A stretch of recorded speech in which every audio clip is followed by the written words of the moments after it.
বিসমিল্লাহির রহমানির রহিম।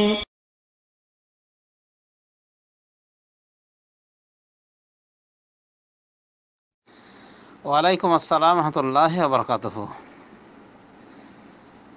লাস্ট রয়েছে 9793।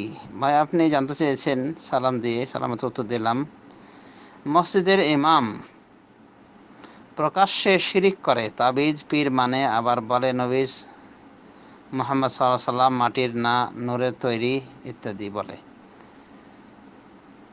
তো এই সব ইমামদের পিছনে নামাজ পড়া যাবে কি যাবে না, এই ছিল প্রশ্ন।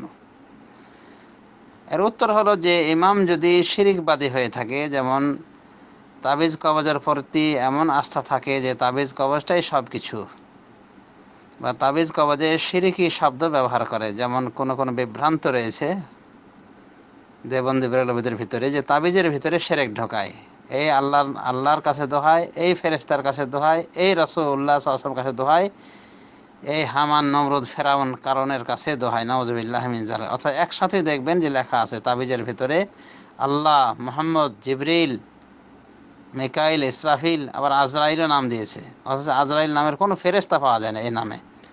এটা মূর্খদের নিকটে যত প্রসিদ্ধ, আলেমদের নিকটে তত অপ্রসিদ্ধ।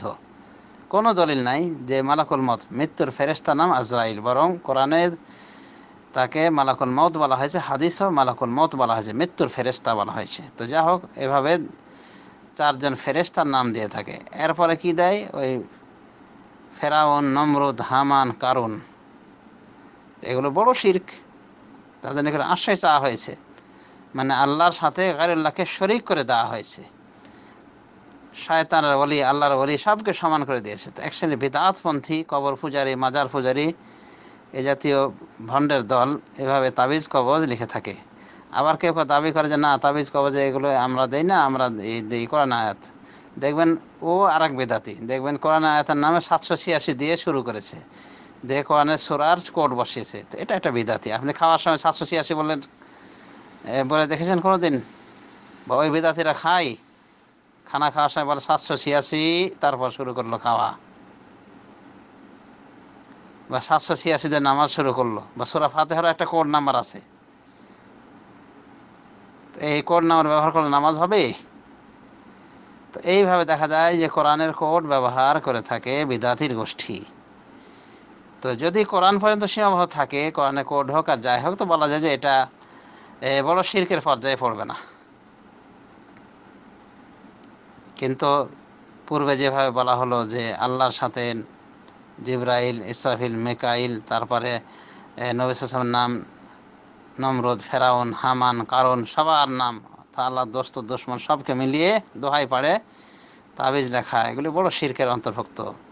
তো এই জাতীয় শিরকে যারা লিপ্ত এবং যারা বলে রাসূলুল্লাহ সাল্লাল্লাহু আলাইহি ওয়াসাল্লাম নূরের তৈরি, মাটির তৈরি নয়, এই জাতীয় লোকগুলি আসলে শিরিকপন্থী, কট্টর শিরিকবাদী। তাই এদের পিছনে নামাজ পড়া উচিত নাই, নামাজ পড়া যাবে না এদের পিছনে। এদের পিছনে নামাজ পড়া থেকে সতর্ক থাকতে হবে, কারণ এদের নিজেদের নামাজ হয় কিনা যথেষ্ট সন্দেহ রয়েছে। আল্লাহ রাব্বুল আমিন আমাদেরকে কোরআন এবং সহিহ সুন্নাহ মোতাবেক পরিচিত হওয়া তৌফিক দান করুন, এবং বিদআত এবং বিদআতি থেকে সতর্ক সাবধান থাকা তৌফিক এনায়েত করুন। আমিন। ওয়া সাল্লাল্লাহু আলা নবিয়িনা ওয়া হাবিবিনা মুহাম্মদ ওয়া আলা আলিহি ওয়া সাহবিহি আজমাইন। আসসালামু আলাইকুম ওয়া রাহমাতুল্লাহি